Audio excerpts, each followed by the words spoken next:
The following announcement was made by various political groups leading the rally. Quote, "Women are real. Known heretic and Brandy Krause are organizing a celebrity. There will be an anti-trans rally in Seattle tomorrow ahead of the Storm game against the Fever in support of Sophie Cunningham's latest public transphobic statements." You mean pro-women? My understanding it's a pro-biological woman and girls rally. I thought feminists liked that sort of thing. Of course they don't.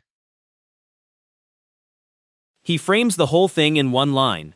People are livid because a woman playing a women's sport came out and supported women, and now people who want to rally around her are the problem too. And whatever side of this you land on, that framing is where the entire fight actually lives. Because both sides are arguing about the label before they ever argue about the substance. One camp says pro-woman rally. The other says anti-trans rally. Same few dozen people, same parking lot, two completely different headlines. Here's what I keep coming back to. The rally already happened. It was Tuesday, and almost nothing anybody predicted about it turned out to be the story. Let's get into what they were actually afraid of. On Tuesday, July 28th, before the Indiana Fever take on the Seattle Storm, the rally will show public support for Indiana Fever guard Sophie Cunningham, who has faced a wave of criticism since a July 22nd ESPN profile in which she expressed support for female-only sports and locker rooms. It's being called dangerous by media members. That's the word that did the work all week. Dangerous. And I want to hold that one up to the light, because we now know exactly how dangerous it was. A few dozen people showed up outside Climate Pledge Arena. There were counter-protesters. Nobody got hurt. The Storm's own head coach, Sonia Raman, said afterward the building worked with security and everybody felt welcome, and a spokesperson for the coalition organizing against the ballot measures said the atmosphere out there was largely peaceful. When the two opposing sides both come out and say it was fine, the dangerous framing didn't survive contact with a Tuesday night. But let's back up to what was actually announced. In support of Sophie Cunningham's latest public transphobic statements, I thought it was online fans only, that she's inciting. They love using that word, incite. Somebody, oh my goodness, inciting. Support Sophie Cunningham pre-fan rally. Here's the announcement text. Alarmed by a Support Sophie rally organized by political groups. And that word, political, is doing something honest, actually. Because this wasn't purely a fan club. Reporting from ESPN and the AP afterward confirmed the crowd was also promoting two Washington state ballot initiatives. IL 26638, which would bar transgender students from girls' school athletics, and IL 26001, a Parents' Bill of Rights expansion. That matters, and I think both sides skipped past it. If you're pro-Sophie, pretending it was purely a cheer squad undersells it. If you're anti, pretending it was a hate mob oversells it. It was a political rally, organized by political groups, about a ballot measure. Call it what it was. Which brings us to what Cunningham actually said. Got to be more damn careful. You mean pro-women? My understanding it's a pro-biological woman and girls rally. I thought feminists liked that sort of thing. Of course they don't. Yes, Kathy should say something about American citizens exercising their First Amendment right. You really nailed it on this one. July 22nd, ESPN profile, female-only sports and locker rooms. That's the sentence that started all of it. And if you're going to react to this story, you'd better know the actual quote. She told ESPN she'd gotten feedback accusing her of hating trans people, and said she'd never once said that she's there to extend love, but that with love comes honesty, and she wants to protect young girls in a locker room and in sports. Then she was asked about it before the next game and doubled down, said she stands on what she said and thinks it's common sense. You can agree or disagree, but let's be precise. She made a claim about eligibility categories, not about anyone's worth as a person. Whether the media coverage reflected that distinction is the entire fight. I mean, wow. Someone wanted to have a meet. The haters are making it into something. Sophie's not involved, or the WNBA. It's interesting how you frame it as anti-trans instead of what it is, which is pro-women, pro-girl, pro-fairness. Damn. What's wrong with the freedom of speech and protest? It's amazing that that is controversial. And then he pivots to the WNBA, having the largest LGBTQ fanbase share of any league. He says it like it's a gotcha. I'd say it's the most important context in the story, and he's underselling it. This league was built by that fanbase. They bought tickets in 1999 when nobody else did. So when a rally lands in Seattle specifically, you're not walking into a neutral parking lot, you're walking into a room that a lot of people consider theirs, and the reaction was always going to be enormous. That doesn't make the rally illegitimate. It does explain why the temperature went to 1,000 in about 4 hours. And the temperature is where this goes next. Agree.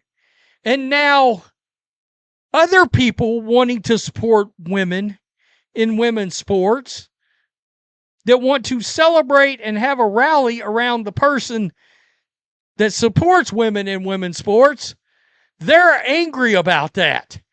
It's being called dangerous by media members, woke WNBA media members, but media members nonetheless.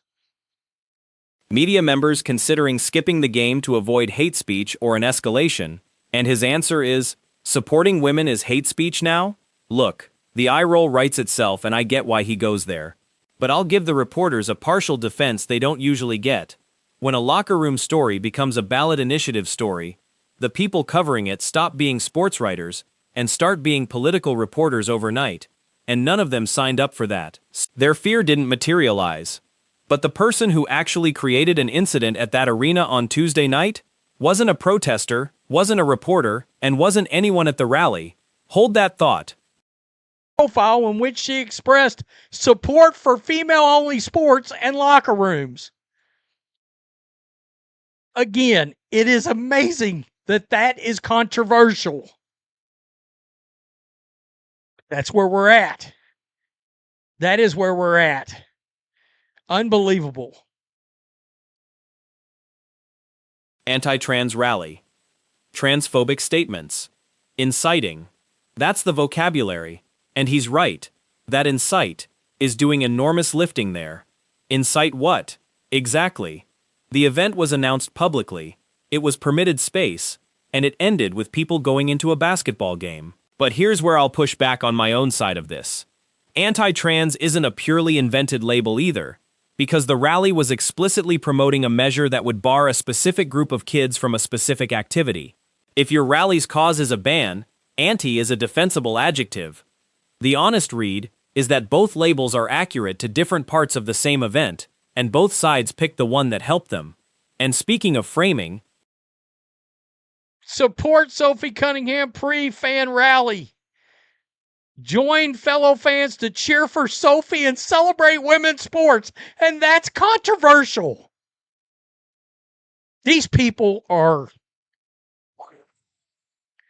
space cadets. Truly. he reads the actual rally description, cheer for Sophie, celebrate women's sports, and asks how that's controversial. Fair question, and it's fair to point out that the language in the announcement really is that mild.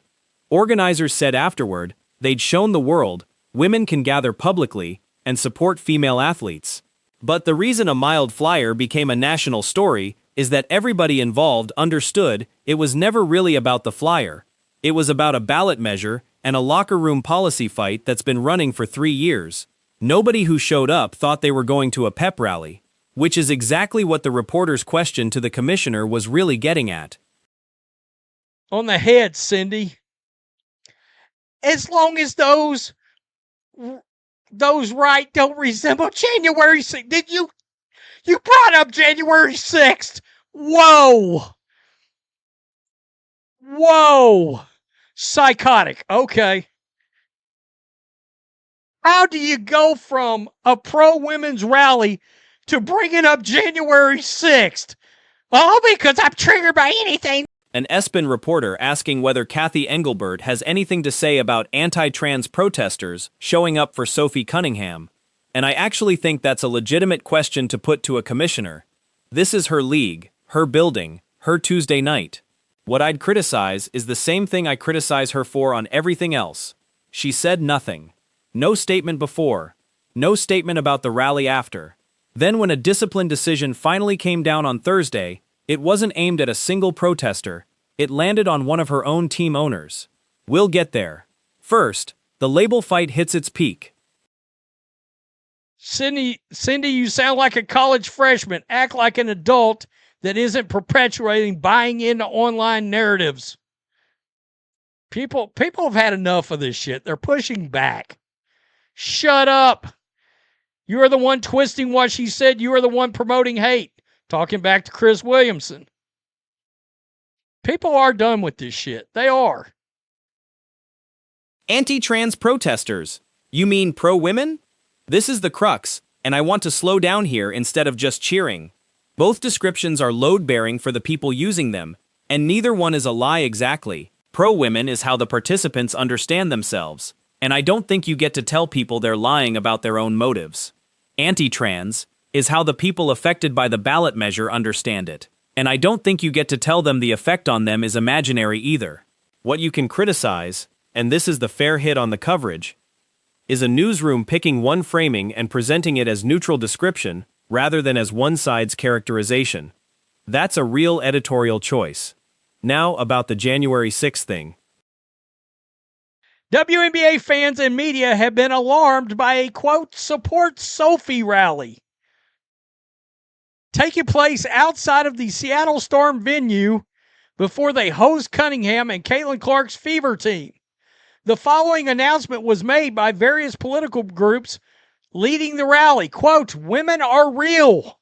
Somebody brought up January 6th in a thread about a WNBA pregame rally. And yeah, that's a stretch and it deserved the reaction it got. A few dozen people with signs about a chromosome shirt outside an arena is not a comparison anyone should be reaching for.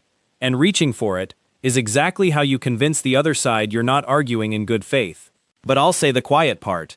The escalation ran both directions all week. One side reached for January 6. The other side spent the week calling reporters lunatics and space cadets. Neither of those is an argument. And then Tuesday happened, and gave everybody something real to actually argue about. The WNBA having the largest LGBTQ fan base percentage of any sports league will instantly make this a huge issue to many leagues' most avid supporters. Some media personnel have considered skipping the game to avoid any hate speech. Now, supporting women now is hate speech. You freaking lunatics. He lands on it. Pro-women, pro-girl, pro-fairness, and what's wrong with freedom of speech and protesting? And here's my closing take. Because the story ended somewhere nobody predicted. Two teenagers walked into Climate Pledge Arena wearing XXXY athletics shirts that read, "Thank you, Sophie, for speaking up for girls." A Storm co-owner, Celeste Keaton, allegedly cursed at them and called them insane. The Storm apologized Wednesday. The WNBA fined her and suspended her from 5 home games on Thursday. So after a week of the league being warned that protesters were the danger, the only person the league actually disciplined was an owner for how she treated 2 kids with a sign. And Cunningham's own response to it was the calmest thing anybody said all week. That biological girls, biological boys, trans women and trans men are all welcome at her table, and you can disagree and still be kind. That's the story. Everybody spent 7 days bracing for the crowd, and the incident came from courtside. 4 years with ESPN, but not now, are you? Good morning. Any word from Kathy about tonight's Seattle Storm game where reportedly anti-trans protesters plan to show their support for Indiana Fever Sophie Cunningham? Anti-trans protesters. You mean pro-women?